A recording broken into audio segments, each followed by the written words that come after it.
Hey, are you limping? A little bit. What's that? Oh, God. What's going on there? I'm just starting to seize up here. Yeah, I got Did you sleep in a weird position? No, it's not that. I just been, just a little under the weather. It started as a scratchy throat, and then it went right to the legs, right to the limp. Yeah, it sounds like Yeah. upper respiratory lower leg thing. Want to feel my head Yeah. or my legs? You don't feel warm to me. I don't feel feverish. It's just like a... You just feel achy. Maybe you're coming down with something, man. I don't know. Maybe. Yeah. These feelings are like, it's more big, Yeah. more total. I'm thinking it could be Some kind of neurological problem, maybe? either that or a blood disorder or something to do Ben, with... have you been hitting the medical books again, my medical books? Have you been looking at them? I read a little bit last night. Oh, God. Well, Dad, the book... I'm going to hide them. Well, I'm just going to... I don't think you should have access to them. Remember what happened last time? Well, when I read the books, Yeah. I got sick. But it took me 3 doctors and $500 to convince you that you didn't have an ovarian cyst. Well, I still believe I did, but the point is, the books don't give me the illness. The books help. Why don't you call a doctor just to set your mind at ease? Maybe I'll call Dr. Mepstein then today. No, why don't you call a real doctor, a grown-up doctor? You're too old to call your pediatrician, Ben. Doesn't it embarrass you to go there, to loom over all these little kids? Well, To sit on his lap? I'm still young, and there's no real age limit to seeing your pediatrician. No, I think there is actually. Well, I know it's fun to go there and that you get special attention because you're his oldest patient and he's very fond of you. But it's just the problems of a young man, the medical problems of a young man are different than those of a little boy. yeah. Are hot flashes bad? I'll give you a hot flash.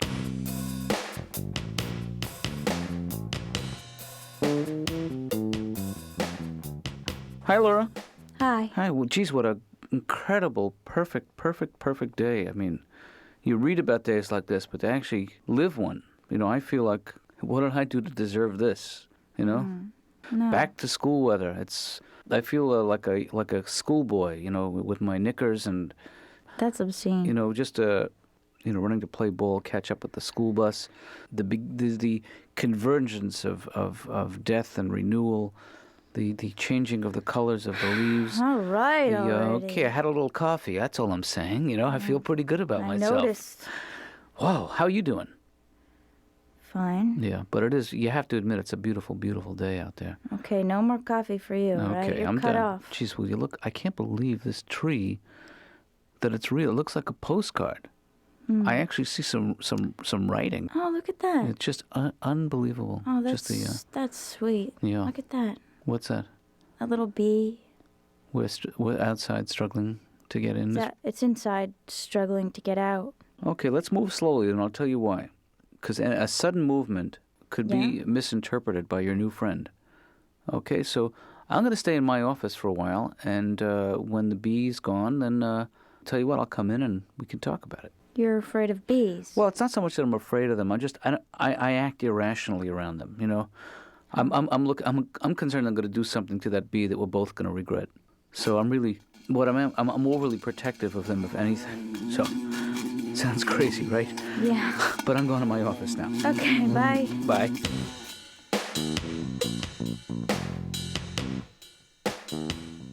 I don't know. Yeah. It's really it gets to me after a while being a comedian, Doc, because people always try and give me material. Mm-hmm. Like these guys give me material. I mean, the reason these guys are working at the plant is because they're not. I'm not putting them down or nothing. My friend Turtle comes up to me. True story, Doc. Yeah.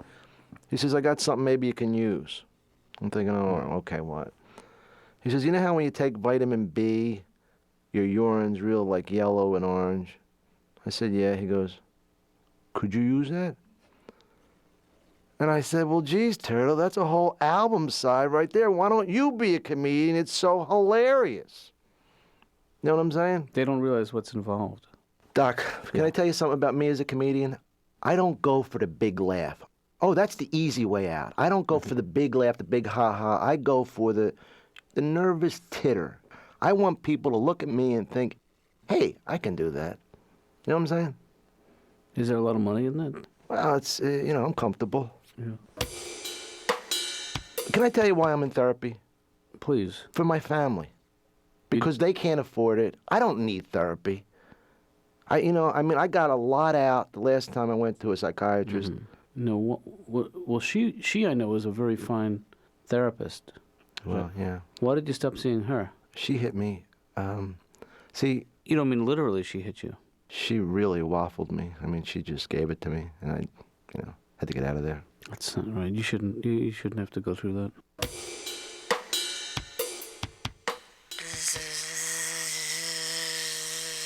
I get it. You're playing on my fear, right? Because everyone knows that's the funniest thing you can do is to play into someone's fear. Is this the right time to talk about a raise? Stop it. Baby.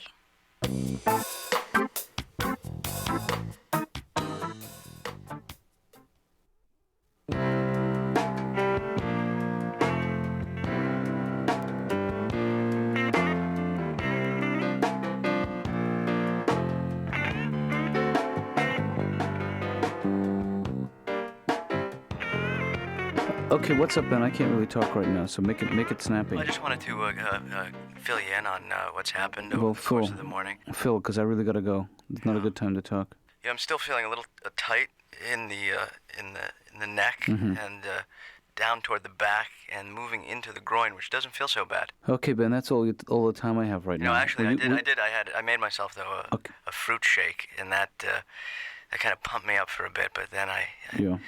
that kind of passed, and then I gave myself a... Okay, Ben, as much as I enjoy this, and there's nothing I like better than talking about your illness. Yeah.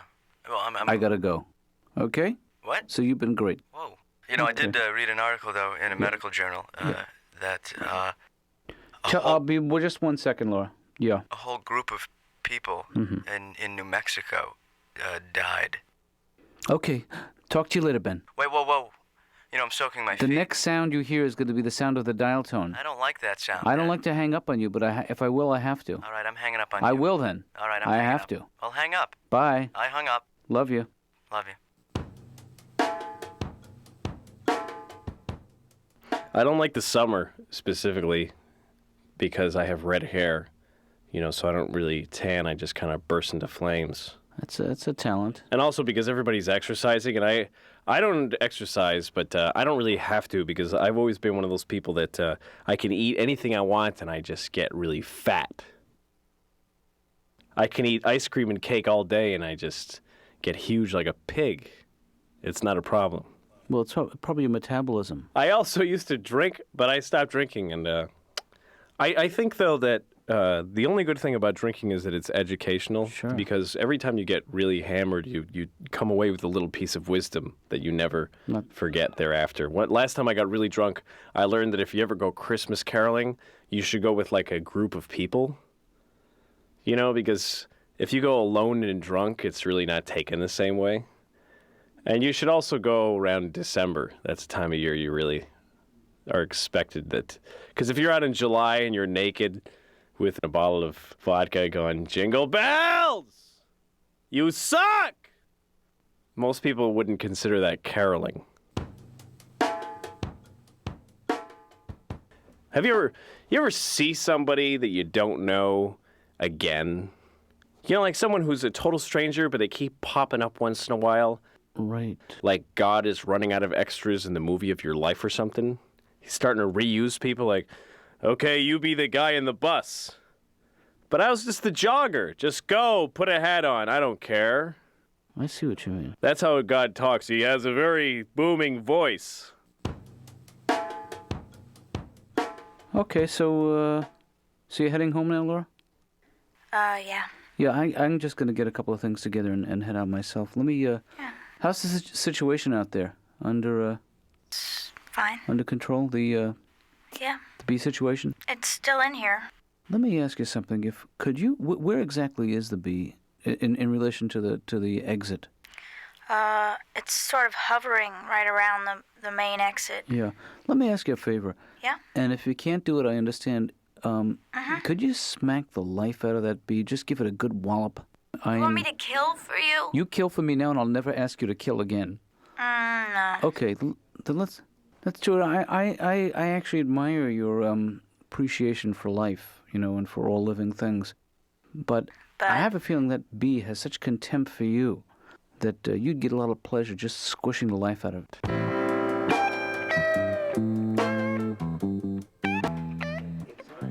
I actually saw a therapist for this because it was getting to the point where I would stay inside for 3 months a year.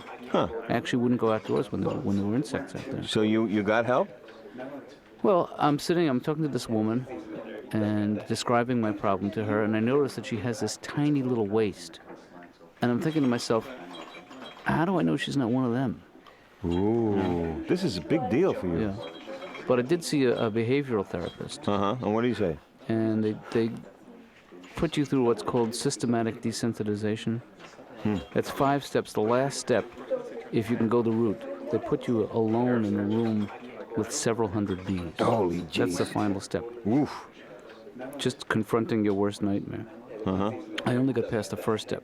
Which was? They put you alone in a room with a dead horse. So you're like building up from there. That's right. This is. I never knew this about you. This is a big deal. This is severe. Yeah, I couldn't play professional baseball. Because of the bees? Well, that was one of the issues.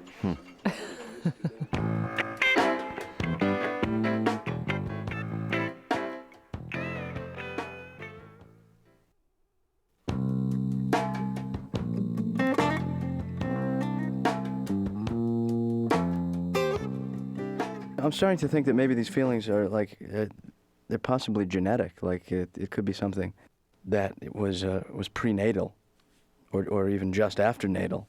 I mean, maybe it's something. Do you ever experience these kind of things? The sensations, the feelings. When I was in pre-med, I went through a period where I kept coming down with stuff. And it's called intern's disease. What's that? Well, you read about, you know too much, essentially, is what happens. You become too familiar with all the things that can go wrong medically, and you start developing symptoms. So it is your fault. Yeah, right. You've inherited intern's disease from me. Without having to go to the expensive medical school. Right. Well, then I guess I. You know what thanks. You know what you're gonna inherit from me, don't you? A whooping. Man. That's what you got coming to you, my friend. Oh, it's about time. But it is amazing what they can do now with the gene splicing. You know, they've taken the head of Gene Autry and attached it to the body of Gene Rayburn. You got to stop. Yeah. Well, no, keep going. They found the gene for shyness. I think I told you that. Oh, really? Yeah, they would have found it years ago. It's hiding behind a couple of other genes. I feel better now.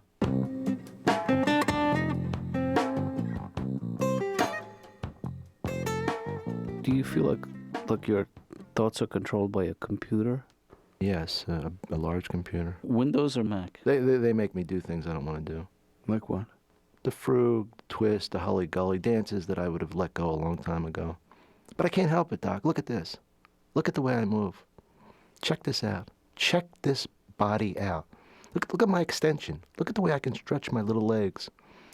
Look, did you ever know I could put my leg behind my head like this? Yes, I know that. You showed me last week.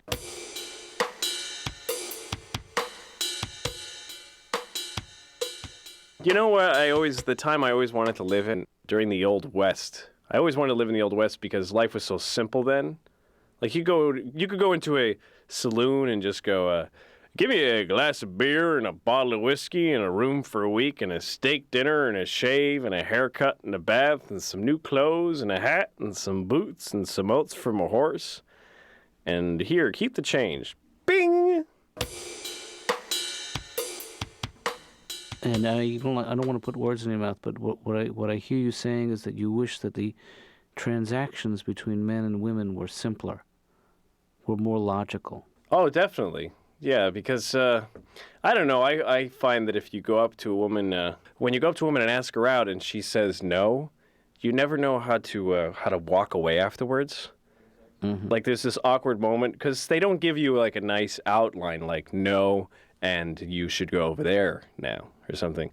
You know, you go up, you're like, hey, Lisa, listen, I know we don't know each other that well, but you want to go out or something? Oh, that's very nice. No. Oh, what do you have, like a boyfriend or something? No. Oh. Oh, yeah, well, well,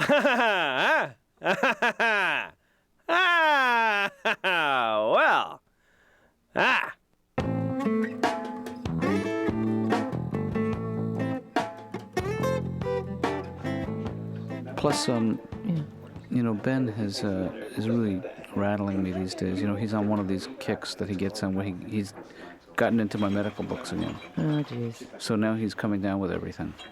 Oh, I don't think this is very healthy of him to do this. It sounds like he needs to do something else with his time. Absolutely. I've been saying this for years. I can't find something. Maybe he needs a hobby. He's got a hobby. What's his hobby? Oh, looking for tumors.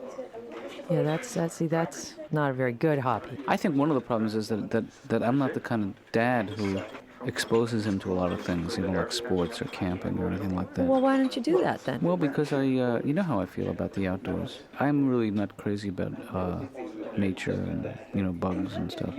Really? I feel like if the good Lord wanted us to go camping, he wouldn't have created 4-star hotels. I believe that in my heart. He's the only 24-year-old male that I know who has his own speculum. And that is not right. It's not that I don't care. Yeah. Okay, it's just that it's probably really, this is probably like wouldn't Ben be sort of upset with you if you knew you were telling me these things? I think he's proud. I think he thinks that his scrotum is the center of the universe. I'm just going to go down and wipe up because, I think I see a big mess down here at the end of the...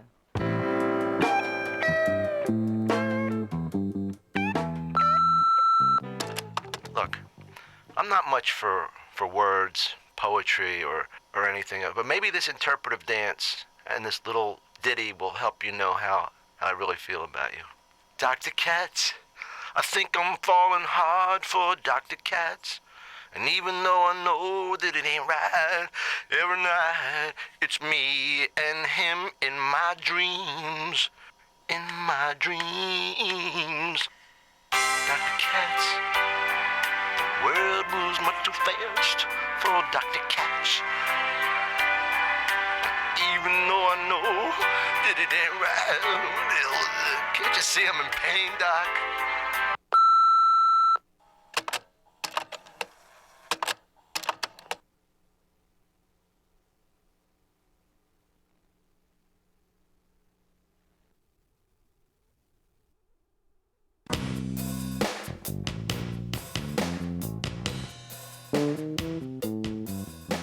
So what did the doctor say?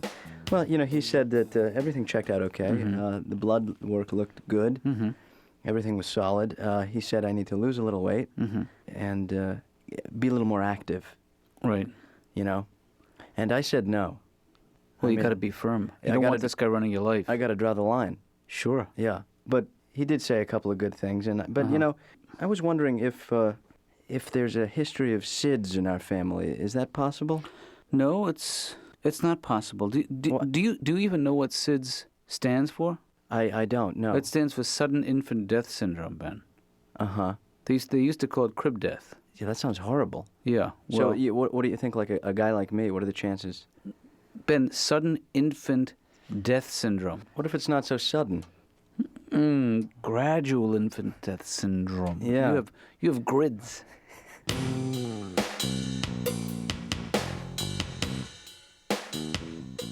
Why are you always picking on me? I mean, as if I'm the only one in here, Tom, this is what it's about. I mean, you come here, It's about hurt? Sometimes it is. It's about digging, Doc? It's about digging into my life? My personal life? Sometimes it is. The reason I can't settle down with one woman is because, first of all, I love my girlfriend. I love her very dearly, and I have one wish in life, that her and my wife could get along. You see what I'm saying? I like sex, Dr. Katz. That's great, Louis. I like the whole. I just like the whole doing it. Sometimes when I'm having sex, I get so happy. I just want to yell, "Hooray! Yeah. Hooray for this! Hip hip hooray!" Mm-hmm. But women don't really respond to that in a very sensual way. I think you can say hooray without actually saying it. Are you afraid of crowds? I like big crowds. I like standing in a big crowd of people and just yelling, "Hey, Jimmy! Mike!" Whoops, you know what the music means. Our time is up. Timmy!